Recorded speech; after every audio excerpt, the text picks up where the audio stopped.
The Andromeda Medical Station gleamed like a polished diamond against the black velvet of space, its crystalline spires catching light from 3 distant suns. Inside, the waiting room of Processing Unit 12 hummed with the quiet efficiency of bureaucracy meeting biology.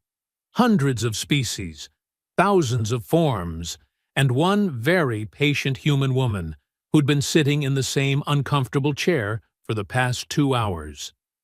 Talia looked entirely unremarkable, which was precisely the point. Mid-30s, brown hair pulled into a practical ponytail, wearing the kind of nondescript travel clothes that screamed, "I have 6 connecting flights, and no time for your nonsense." She scrolled through her datapad, occasionally glancing up at the display board that kept pushing her appointment time back in 15-minute increments. Patient Talia, processing bay 9, the overhead system announced in that perfectly bland automated voice that every medical facility in the galaxy seemed to share. She stood, stretched, 2 hours in a chair designed for species with entirely different skeletal structures, and made her way past a family of gelatinous proxians who were, quite literally, pooling their anxiety into a shared puddle on the floor. Processing Bay 9 looked exactly like Processing Bays 1 through 8, which Talia had glimpsed on her way in. Sterile white surfaces, floating holographic displays, and enough scanning equipment to make a privacy advocate weep. Behind a curved desk sat Dr. Omal, his 6 arms moving in practiced coordination across multiple screens and instruments. The Anthari physician had the kind of methodical energy that came from decades of seeing everything the galaxy could throw at him. Or so he thought. "Please, have a seat," Omal said without looking up, 2 of his hands gesturing toward the examination platform, while the other 4 continued typing. "This is a standard immigration health screening. Routine genetic scan, pathogen check, compatibility verification for extended station habitation. Should take approximately 8 minutes." "Great," Talia said, settling onto the platform. "I've got a connecting shuttle in 45, so 8 minutes sounds perfect." Omal's compound eyes finally focused on her, the Anthari equivalent of a polite smile crossing his features. "Human, yes? We don't get many of your kind out this far. Most prefer to stick closer to Earth's sectors. I like the ambiance out here. The existential dread of deep space really puts things in perspective." One of Omal's hands paused mid-keystroke. He couldn't quite tell if she was joking. Humans were tricky that way. The genetic scanner descended from the ceiling, an elegant piece of technology that looked like a ring of liquid silver light. It had successfully catalogued and verified over 18 million species across the known galaxy. In the 93 years Omal had been practicing medicine, it had never, not once, failed to provide a complete genetic profile. Until now. The scanner pulsed, hummed, and then emitted a sound Omal had never heard before. A discordant beep that suggested the machine itself was confused. The holographic display flickered, and then words appeared that made the doctor's secondary heart skip a beat. "Sample invalid. Genetic profile nonexistent." "Huh," Talia said mildly, looking at the display. "That's new." Omal's hands moved frantically across the controls. "This must be... There's clearly a calibration error. Please, remain still." The scanner descended again. Same process, same result. If anything, the error message appeared faster this time, as though the machine had made up its mind and wasn't interested in being argued with. "Sample invalid. Genetic profile non-existent." "Have you tried turning it off and back on again?" Talia asked, her tone so perfectly deadpan that Omal genuinely couldn't tell if she was mocking him or offering helpful advice. "I've run this scanner 46 times today alone," Omal said, a slight edge creeping into his voice. "It has processed Mytharians, crystalline wanderers, even a photonic collective consciousness temporarily housed in biological substrate. It has never, not once, failed to recognize someone as existing," Talia finished. "Yeah, I can see how that would be concerning from a medical standpoint."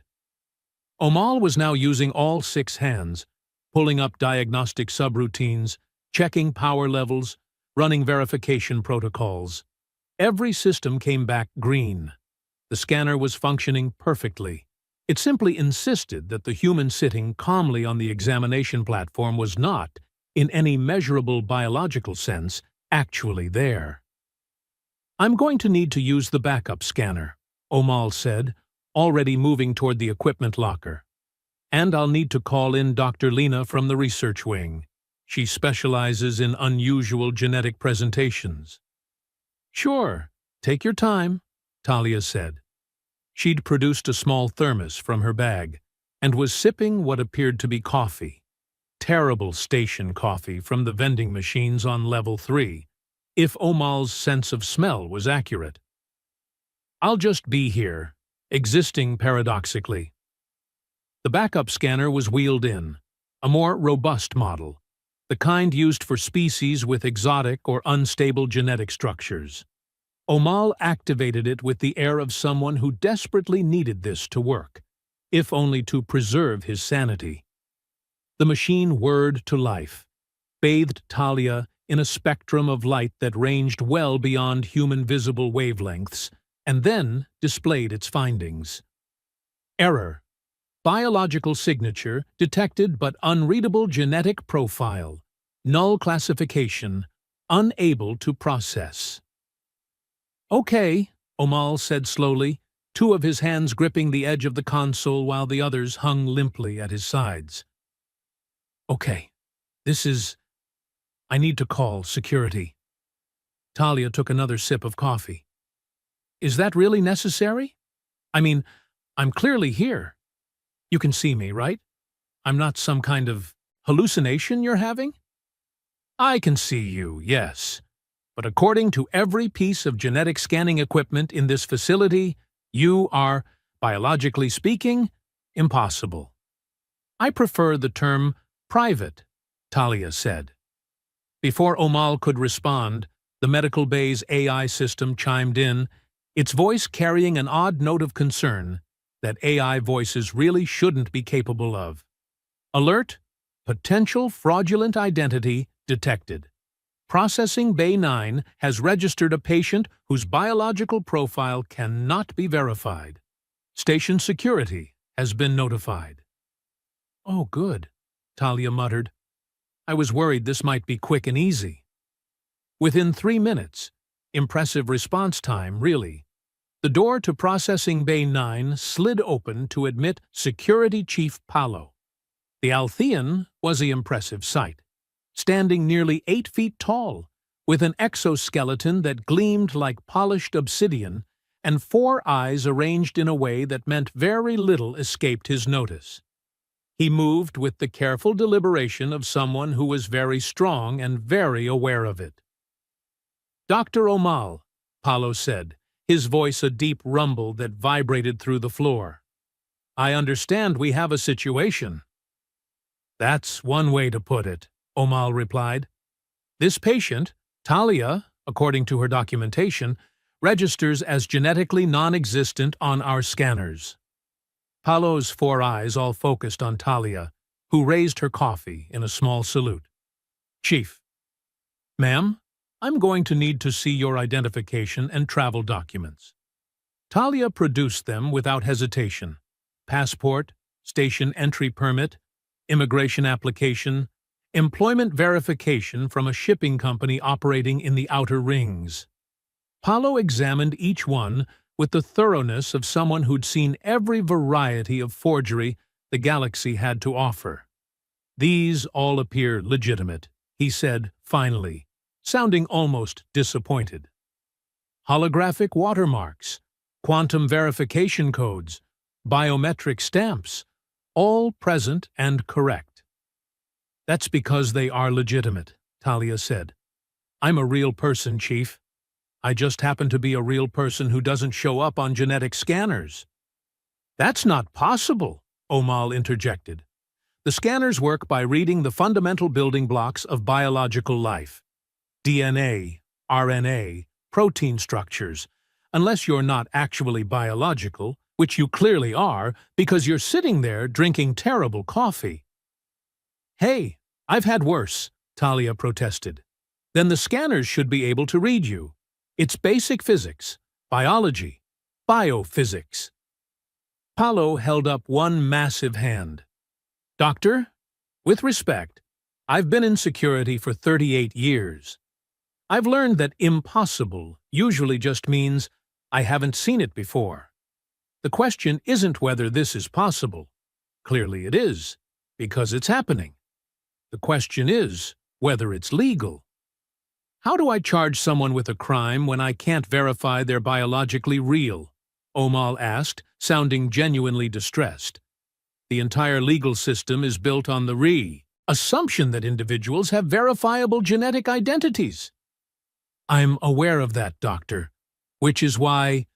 Paulo turned to Talia. I'm not arresting you, yet, but I am detaining you for questioning while we sort this out. Talia sighed and stood. Am I at least detained somewhere with better coffee? Interrogation Room 4 has a decent machine, Paulo admitted, imported from the merchant worlds. See? Things are looking up already. As Paulo escorted her out, Omal called after them. I'm sending your data, or lack thereof, to the Galactic Health Authority. They'll want to know about this. I'm sure they will, Talia called back. Try not to have an existential crisis about your equipment. It's not you, it's me, literally. The door slid shut, leaving Omal alone with his malfunctioning but not actually malfunctioning scanners and a growing headache that was rapidly approaching migraine territory. Interrogation Room 4 was, Talia had to admit, nicer than most interrogation rooms. Actual chairs instead of uncomfortable benches, a table that looked like real wood instead of extruded polymer, and, as promised, a coffee machine that produced something approaching drinkable. Paulo sat across from her, a datapad in front of him displaying her file. According to your records, you've been working as an independent cargo courier for the past 11 years. Mostly small packages, time-sensitive deliveries, that sort of thing. That's right. And before that? Before that, I was employed by Earth's government. Standard civil service work. Nothing exciting. What department? Records show I worked in data management. Very boring stuff. Lots of filing. Paulo's eyes narrowed, all four of them, which was quite a sight. Ms. Talia, I've interviewed thousands of beings across hundreds of species. I've developed a sense for when someone is telling me the truth, a partial truth, or a creative interpretation of truth. What you just said falls firmly in Category 3. Talia smiled slightly. Then we have something in common, Chief. I've also developed a sense for when someone is good at their job. You're very good at yours. Flattery noted and disregarded. Let me be direct. Your credentials check out. Your travel history is clean. No smuggling charges, no contraband, not even a parking violation at any station we can access. But someone who doesn't register on genetic scanners? That's not natural. That's not an accident. That's deliberate modification. And modification of that sophistication suggests either cutting-edge illegal science or military applications. Why not both? Talia asked. Before Paulo could respond, his communicator chimed. He listened for a moment, his expression, difficult to read on an Althean face, somehow becoming grimmer. The Galactic Health Authority is sending an investigator, he said. Should be here within 6 hours. This is officially an interstellar incident now. Fantastic, Talia said. Any chance that coffee machine does espresso? Paolo studied her for a long moment. You're remarkably calm for someone who's at the center of an interstellar incident. Chief, I've been at the center of worse. This is just bureaucracy with extra steps. What could possibly be worse than this? Talia's smile didn't quite reach her eyes. You'd be surprised what humans got up to before the galaxy noticed us. We're innovative that way, especially when we're scared. And what were you scared of? That, Talia said, settling back in her chair, is exactly the kind of question I'm going to wait for the investigator to ask. No offense, but I'd rather not tell this story more than once. It's not my favorite. Paolo could respect that, even if it frustrated him professionally. He stood, all 8 feet of him unfolding from the chair. I'll have food brought in. Any dietary restrictions I should know about? I'm human. We eat basically anything that doesn't eat us first. I'll take that as a no. As Paolo left, Talia pulled out her datapad and sent a quick message to her current employer, letting them know she'd be delayed. The response came back almost immediately. Again? What is it this time? She typed back. Existential crisis. Mine, theirs, and the medical equipment's. We'll update when able. Outside the interrogation room, Omal was having a very different kind of crisis. Dr. Lena had arrived from the research wing, and the two of them stood in Processing Bay 9, staring at the readouts like they contained the secrets of the universe. Which, in a way, they did. Run it by me again, Lena said. She was human herself, though she'd been living in alien space for so long that she'd adopted some of the Anthari's methodical mannerisms. The scanner detected biological matter. Yes, and it identified that matter as human. Initially, yes, before the error. But it couldn't process the genetic information. Correct. It's as if... Omal gestured with multiple hands, trying to grasp the concept. It's as if her DNA exists, but in a format that the scanner can't read. Like trying to play a file in the wrong codec. Lena's eyes lit up with the particular gleam of a scientist who'd just found something fascinating. Oh, this is interesting. This is really interesting. Do you know what you have here, Omal? A massive headache and a potential career-ending incident? Well, yes, but also proof that human genetic engineering is far more advanced than anyone in the galactic community realized. If someone can modify human DNA to be unreadable to our scanners while keeping the human functionally alive and healthy, that's not just innovative, that's revolutionary and terrifying. Should I be concerned about the terrifying part? Probably, Lena admitted cheerfully. But I'm mostly excited about the revolutionary part. When can I examine her? That's up to Security Chief Paolo and whoever the Galactic Health Authority sends. But Lena... Omal fixed her with a serious look. If this is military modification, there are protocols, treaties. We can't just treat this like a research opportunity. Why not? She's here voluntarily, isn't she? She came in for a health screening. That implies consent to medical examination. Consent to a standard screening, yes. Not to having her genetic structure analyzed for potential military applications. Lena waved a hand dismissively. Then we'll ask her permission. Humans are big on consent and individual rights. It's one of their better qualities. Omal wasn't sure it would be that simple. In his experience, nothing involving humans ever was. Back in Interrogation Room 4, Talia had finished her coffee and was considering a second cup when her datapad chimed with an incoming message from an unfamiliar source. The header read, Norath Industries, regarding your recent medical anomaly. She stared at it for a long moment, then deleted it without reading further. That was fast, she muttered to herself.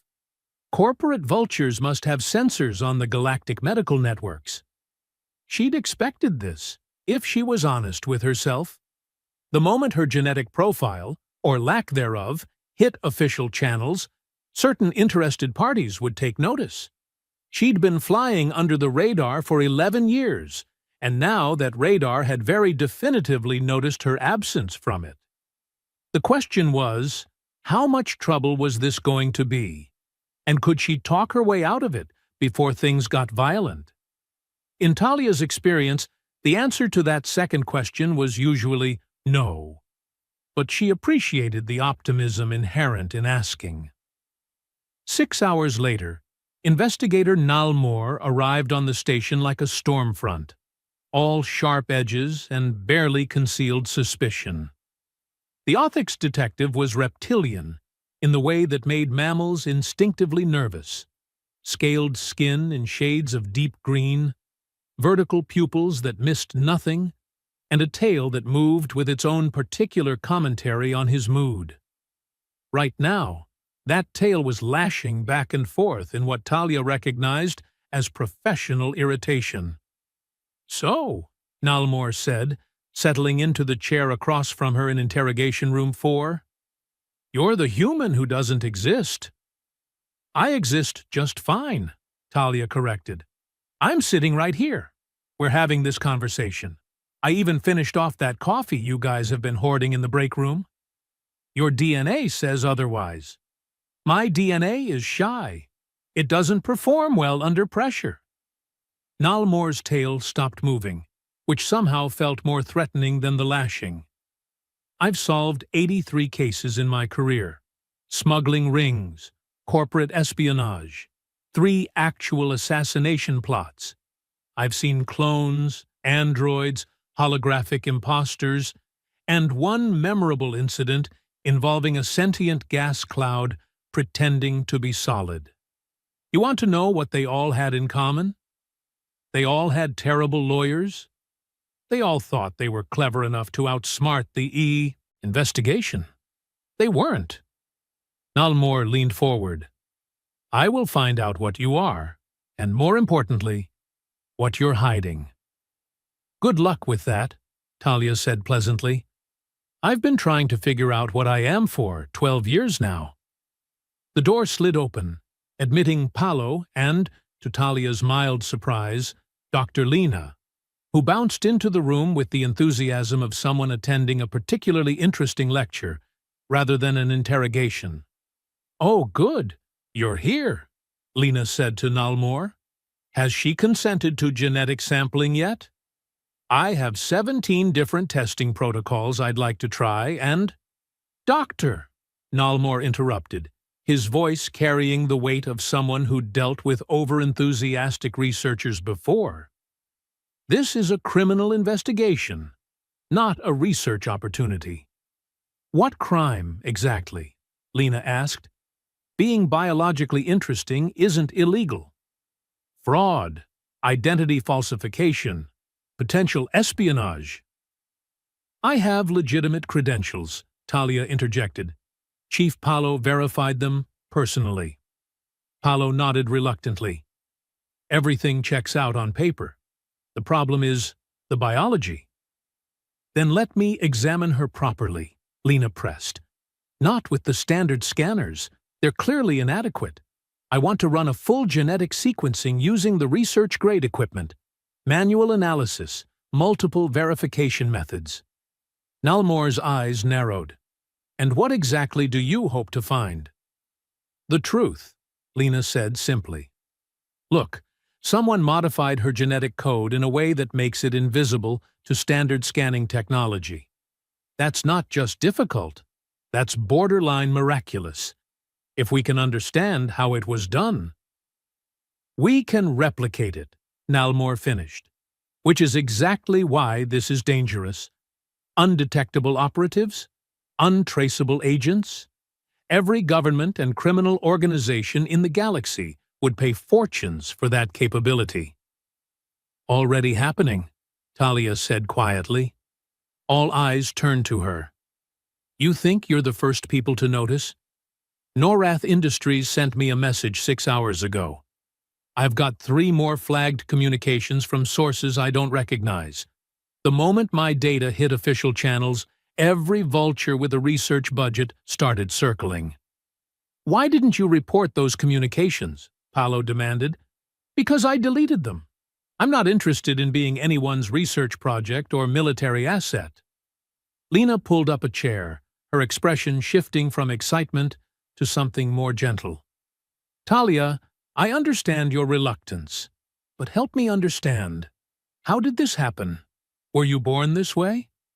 No, Talia said after a long pause. I volunteered for it. The room went quiet.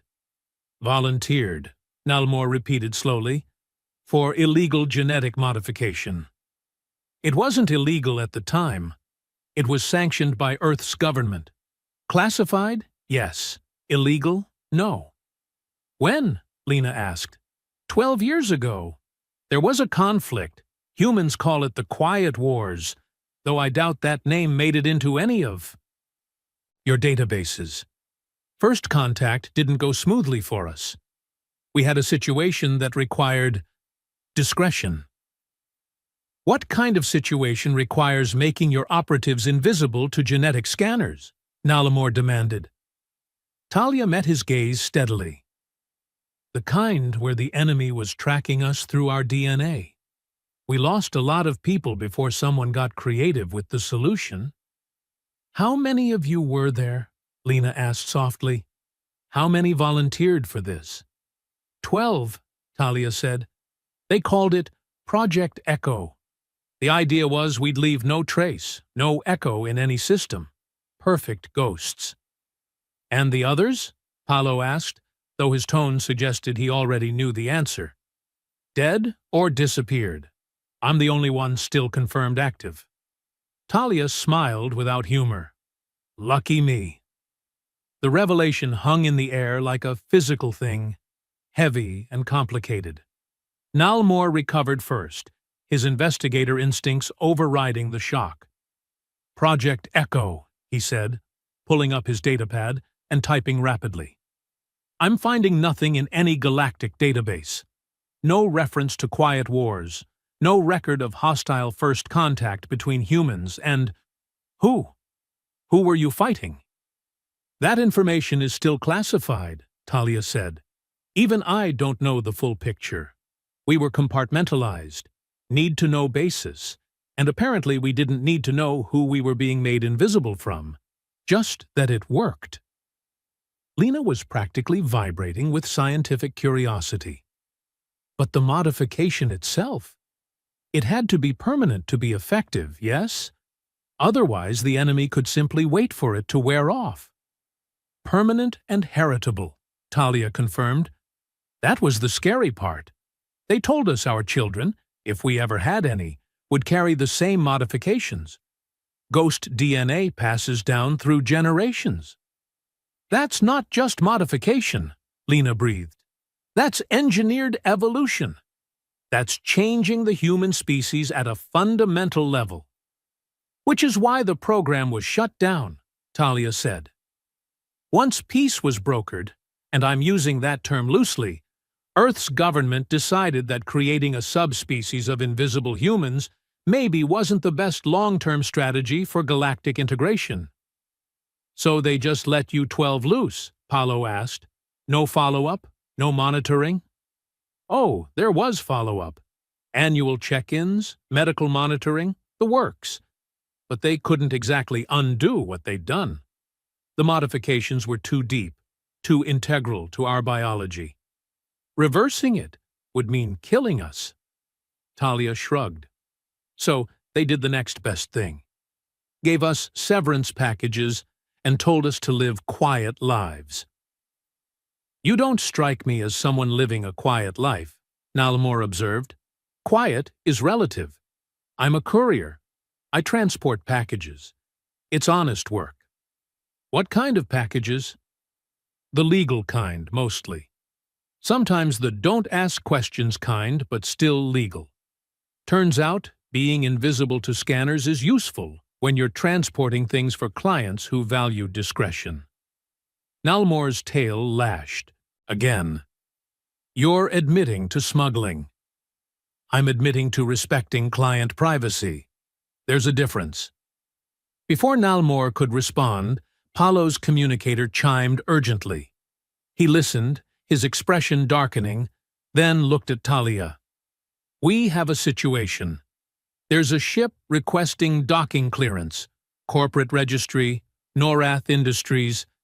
They're claiming medical research rights to your genetic profile under Galactic health emergency protocols. That was fast, Talia muttered.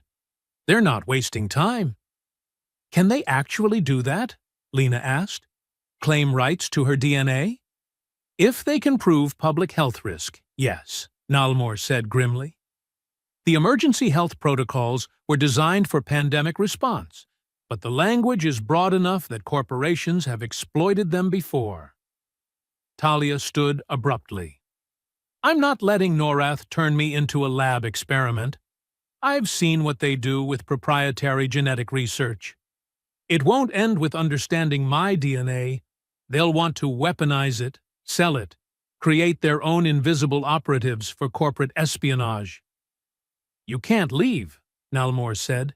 You're still under investigation. For what crime, exactly? You keep threatening charges but haven't actually named one. How about we start with 12 years of evading proper genetic registration? Nalmore shot back. There's no law requiring genetic registration for humans in this sector, Lena interjected. I checked while you were busy posturing. She's broken no laws. Paolo's communicator chimed again. They're getting aggressive, threatening legal action against the station if we don't release her into their custody. This is insane, Lena said. She's a person, not property. Tell that to Norath's legal team, Paolo replied.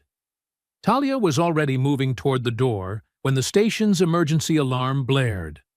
Red lights flashed, and the AI system announced in that same bland voice, Alert! Unauthorized boarding detected. Docking Bay 12. Security teams respond immediately. They're not waiting for legal clearance, Paolo growled, already running for the door. They're taking you by force. Apparently I'm popular today, Talia said, but her casual tone had vanished. How many? Sensors show 8 armed individuals, military-grade equipment. Paolo was pulling up tactical displays on his wrist unit. This is an act of piracy. They'll face serious charges. If you can prove it was Norath and not unaffiliated mercenaries they claim to know nothing about, Nalmore said. He'd drawn his own weapon, a sleek energy pistol. I've seen this play before. Corporate deniability. The corridor outside erupted with the sound of weapons fire. Paolo's security teams were engaging the mercenaries, but from the tactical display, they were being pushed back. These weren't amateurs. We need to move her to a secure location, Lena said. Where? Talia asked. They've already breached the station. Unless you have a panic room with its own escape. Shuttle?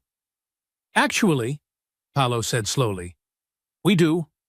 Medical Research Wing, Sub-Level 3. It's designed for dangerous pathogen containment, but it's essentially a fortress. Separate life support, independent power, and, yes, emergency evacuation shuttle. Lead the way, Nalmore said.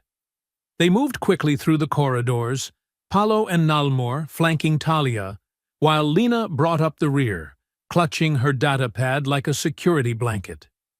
The station was in controlled chaos, civilians being evacuated, security teams establishing defensive positions, automated systems sealing bulkheads. This is excessive force for a corporate extraction, Nalmore muttered. They really want you badly. It's not just about me, Talia said, as they rounded a corner. It's about what I represent.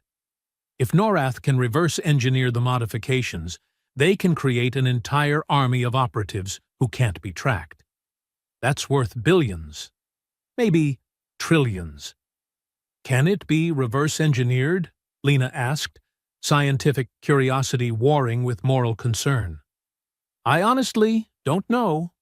The scientists who created Project Echo are either dead or disappeared themselves. The research was destroyed when the program shut down. At least, that's what we were told. They reached a service elevator, and Paulo activated it with security overrides. The doors slid open, revealing a cramped space that was definitely not designed for 4 people, especially when one of them was an 8-foot Althean.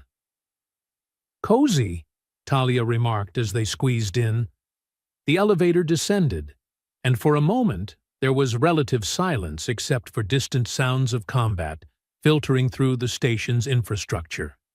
Then Lena spoke up. I need to ask you something, and I need you to be honest. Those modifications, are they stable? Could there be long-term health consequences? Talia was quiet for a moment. 3 of the other volunteers died from complications. Genetic instability, cascade failures in their cellular repair mechanisms. That was in the first 18 months. The rest of us seem to be okay, but we don't exactly have long-term data. You're only 36, Lena said softly, reading from her datapad. The human lifespan is typically 80 to 100 years. You're not even halfway through. Cheerful thought. The elevator stopped, doors opening onto a corridor that looked more like a bunker than a medical facility. Reinforced walls, blast doors every 20 meters, security checkpoints that had already activated in response to the station-wide alert. This way, Paulo said, leading them to a massive door marked with biohazard symbols and enough warning labels to make anyone nervous.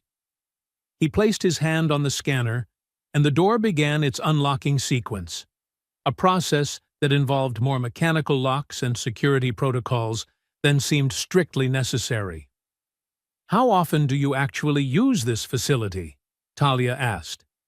Twice in my entire career, Paulo admitted.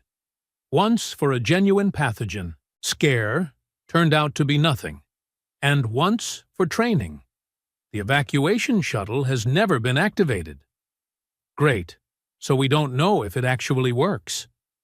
It's maintained monthly. It'll work. The door finally opened, revealing a facility that was part laboratory, part fortress. Clean rooms visible through observation windows, equipment that Lena immediately started cataloging with hungry eyes, and at the far end, another massive door marked Emergency Evacuation. Okay, Nalmor said, checking his weapon's charge. We hold here until... The explosion cut him off. Somewhere above them, something had breached violently. The lights flickered, emergency power kicking in. They're not being subtle anymore, Talia observed. Paulo's communicator erupted with status reports. They've breached the main research wing. My teams are falling back. Casualties on both sides. He looked at Talia. They're willing to kill station personnel to get to you. Then we need to leave, Lena said. Activate the shuttle. And go where? Nalmor demanded. The moment she's off this station, she's fair game in open space. At least here we have some legal protections. Legal protections didn't stop them from boarding with military hardware, Talia pointed out. Another explosion, closer this time. The facility's blast doors began sealing automatically, safety protocols engaging. We're running out of time for debate, Paulo said. He moved to the evacuation door's control panel. I'm opening this. Once you're through, you'll have maybe 90 seconds to board the shuttle and launch before they can override the sequence. You're not coming? Lena asked. Someone needs to hold them off. Buy you time. Paulo's 4 eyes met Talia's. The system says you don't exist. Who am I to argue with the system? As far as anyone knows, you were never here. Chief, go! Now! The evacuation door began opening, revealing a small hangar bay with a sleek emergency shuttle. It was designed for medical evacuations, built for speed rather than comfort. Nalmor hesitated. This is against protocol. I'm supposed to investigate, not help suspects escape. Do you really think she's a criminal? Lena asked him directly. Or do you think she's someone who got caught up in something bigger than herself and is trying to survive it? The detective looked at Talia for a long moment. I think, he said slowly, that sometimes the law and justice aren't the same thing. I also think that if Norath gets their hands on this technology, the galaxy will have much bigger problems than one unregistered human. The sound of cutting equipment echoed through the facility. They were breaching the outer blast doors. 90 seconds, Paolo reminded them. Starting now. They ran. The shuttle was compact but functional. Lena took the pilot's seat. Apparently, human exobiologists needed flight training as part of their research postings, while Talia and Nalmor strapped into passenger seats. Do you actually know how to fly this? Talia asked. I have the certification, Lena said, hands flying over the controls. Whether that translates to actual skill is about to become very relevant. The engines hummed to life. Through the small viewport, they could see Paolo taking position at the hangar entrance, his weapon ready. The blast doors behind him glowed cherry red as the mercenaries cut through. Launching in 3, 2. The shuttle punched out of the station with enough acceleration to make Talia's vision swim. Behind them, Andromeda Medical Station grew smaller, its elegant spires now marred by scorch marks and breached sections. Where are we going? Nalmor asked. Lena pulled up a star chart. Right now, anywhere that's not here. Long term? That's a better question.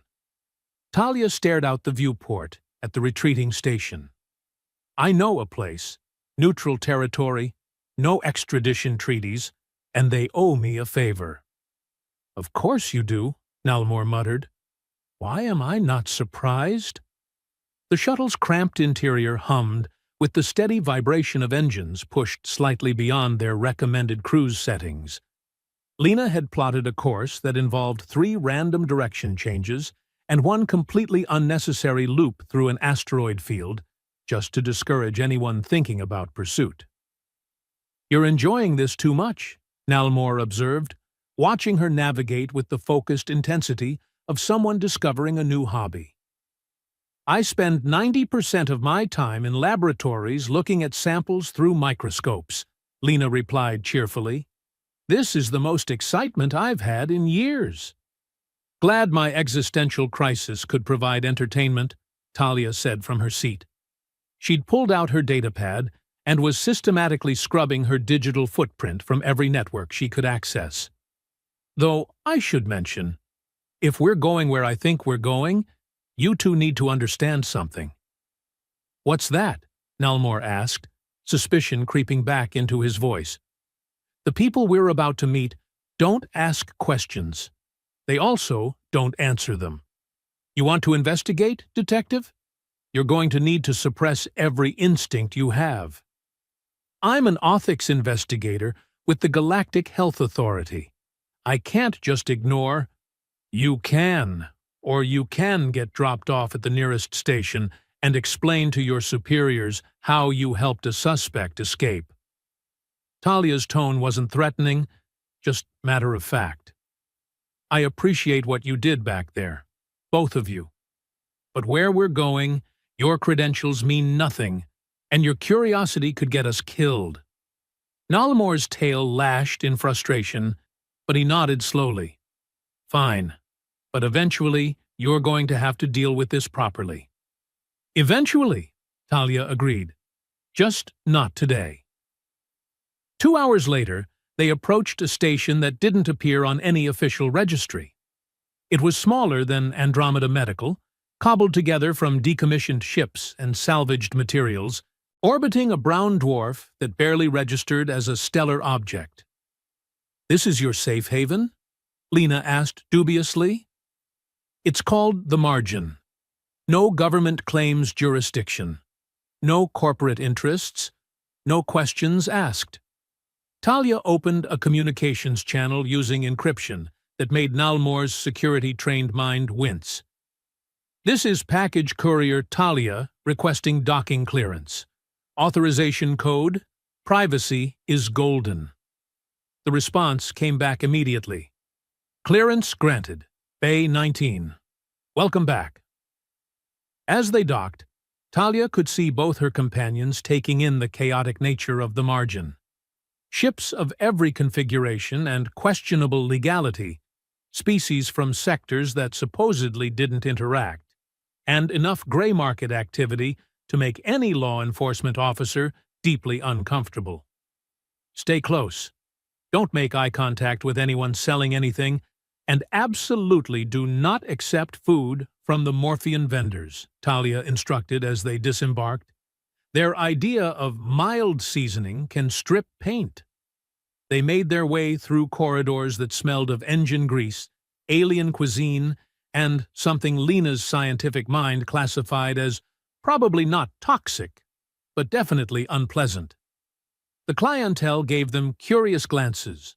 A human woman, another human scientist clutching a datapad, and an ethics investigator trying very hard not to arrest everyone in sight, but no one interfered.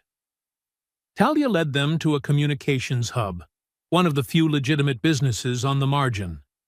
She rented a secure booth and activated a connection that bounced through enough relay points to make tracing impossible. "Who are you calling?" Lena asked. "Someone who can help. Maybe." The screen flickered to life, showing a middle-aged human woman with graying hair and eyes that had seen too much. "Talia," she said, no surprise in her voice. "I was wondering when you'd surface. The whole network's buzzing about the genetic scanner incident. News travels fast. When it involves Project Echo, it does. What do you need?" "Information. Norath Industries came after me hard. Mercenaries, station assault, the works. That's not normal corporate aggression. What do they know?" The woman on the screen sighed. "More than they should. Someone leaked partial research data from Project Echo. Not enough to replicate the process, but enough to prove it's real and viable. Every major corporation and half the militaries in the galaxy are scrambling to acquire samples. Samples meaning me. You and any of the other survivors they can locate, though you're the only one who's been confirmed and positioned in accessible space." The woman paused. "Talia, it's time to go public." "Absolutely not. Listen to me. Right now, you're valuable because you're rare and secret. If the truth about Project Echo becomes public knowledge, the full story, the ethical violations, the classified conflict, you become politically untouchable. No corporation would dare move against you. Openly." Nalmor leaned into the frame. "She's right. Public exposure creates accountability. Norath can hire mercenaries in secret, but they can't kidnap you on a public street when every news service in the galaxy is watching." "And I lose any semblance of privacy forever," Talia countered. "You lost that the moment you walked into that medical station," the woman on the screen said gently. "The question now is whether you control the narrative, or let it control you." Talia was silent for a long moment. Finally she asked, "If I do this, if I go public, what happens to the others? The ones still out there? They get the same protection, or they stay hidden if they choose, but at least they'll have the option." Lena had been quiet, but now she spoke up. "I can help. If you let me publish my findings, with your consent, I can frame this as a medical ethics issue. Make it about patient rights and genetic privacy. The scientific community would rally around that. And I can provide testimony about Norath's illegal actions," Nalmor added. "Corporate piracy, Assault on a civilian station. They'll face serious charges. Talia looked at each of them in turn. You understand what you're signing up for? The scrutiny, the questions, the potential backlash from governments who'd rather keep the quiet wars quiet? I became a scientist to pursue truth, Lena said. Even uncomfortable truth. I became an investigator to pursue justice, Nalmor added. Even complicated justice. The woman on the screen smiled slightly. Sounds like you've found good allies, Talia. Use them. 3 days later, the story broke across every major news network in the galaxy. Dr. Lena's research paper, investigator Nalmor's official report, and Talia's own testimony formed a trifecta that couldn't be ignored or suppressed. Project Echo, the hidden cost of humanity's first contact, became the most accessed document in Galactic Network history within 6 hours. The response was immediate and dramatic. Public outrage at genetic modification without long-term oversight. Scientific fascination with the implications. Political scrambling as Earth's government faced questions about classified military programs. And, most importantly for Talia, universal condemnation of Norath Industries' attempted abduction. Within a week, the Galactic Council passed emergency legislation protecting individuals with unique genetic profiles from involuntary research or exploitation. They called it the Echo Accord. Talia watched the news coverage from the margin, Lena and Nalmor sitting with her in a surprisingly decent bar that catered to the station's more refined criminals. You're famous, Lena observed. How does it feel? Weird, Talia admitted. I spent 12 years being invisible. Now I can't go anywhere without being recognized. At least you're safe, Nalmor said. Norath won't dare touch you now. Neither will anyone else. Talia's datapad chimed. Another. Interview request. This one from a major documentary producer. She declined it with a swipe. The irony, she said, is that I'm more visible now than I ever was before the modifications. They made me genetically invisible, but culturally, I'm everywhere. You could embrace it, Lena suggested. Become an advocate for genetic privacy rights. You've got the platform. Maybe, Talia said. Or maybe I'll just go back to being a courier. Turns out even famous people need things delivered discreetly. Her datapad chimed again, but this time it was a message from one of the other Project Echo survivors. Just 2 words. Thank you. Talia smiled. Though I suppose there are worse ways to be remembered than as the woman who existed loud enough that everyone had to listen. To privacy, Lena raised her glass. To justice, Nalmor added. To being non-existent, Talia said with a grin. I prefer the term private, but I'll settle for unforgettable. They drank to that. Somewhere in the galaxy, genetic scanners continued to flag her as unreadable, impossible, and thoroughly confusing. Talia considered that her most lasting legacy. She'd broken the system by refusing to fit into it, and somehow that had made all the difference.